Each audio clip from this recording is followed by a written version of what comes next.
ሰላም የአእምሯዊ ብርሃን ቤተሰቦች እንደምን አላችሁ? ዛሬ አንድ ጥያቄ ላንሳላችሁ።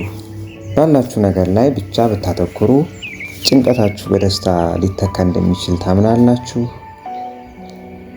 ብዙዎቻችን የጎደለን በመቁጠር ቀናችንን በጭንቀት እንጀምራለን። ነገር ግን ምስጋና የአንጎላችንን አሰራር በመቀየር ደስታን የሚጨምር ታላቅ ኃይል ነው። ዛሬ ይህንን ኃይል በተግባር የምናውልባቸውን ሁለት መንገዶች አሳያችኋለሁ።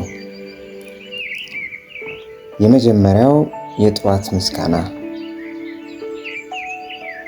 ነገ ከመኝታችሁ እንደተነሳችሁ ወይም ስትነቁ ስልካችሁን ከመንካታችሁ በፊት ለ5 ደቂቃ ያክል ከቻላችሁ አይናችሁን ጨፈን በማድረግ ስለ አዲሱ ቀናችሁ፣ ስለ ትንፋሻችሁ፣ ስላላችሁ ጤናና ሰላም አመሰግናለሁ በሉ። ለምን ጠዋት ሆነ? ምክንያቱም አእምሮ ጠዋት ላይ እንደ አዲስ የተከፈተ ነጭ ወረቀት ስለሚሆን ምስጋናን በቀላሉ ይቀበላል።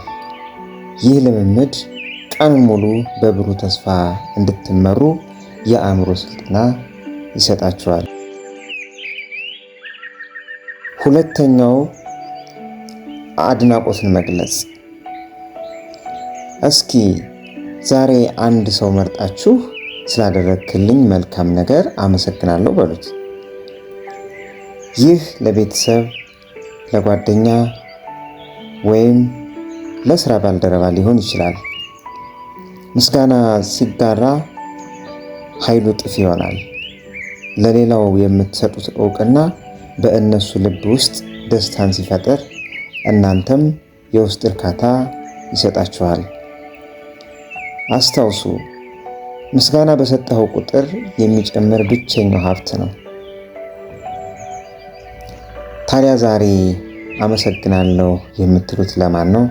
ይህንን ኮሜንት ላይ ልታጋሩኝ ትችላላችሁ። ይህ ቪዲዮ ጠቃሚ ሆኖ ካገኙት ላይክ፣ ሼር ያድርጉት። እንደዚሁም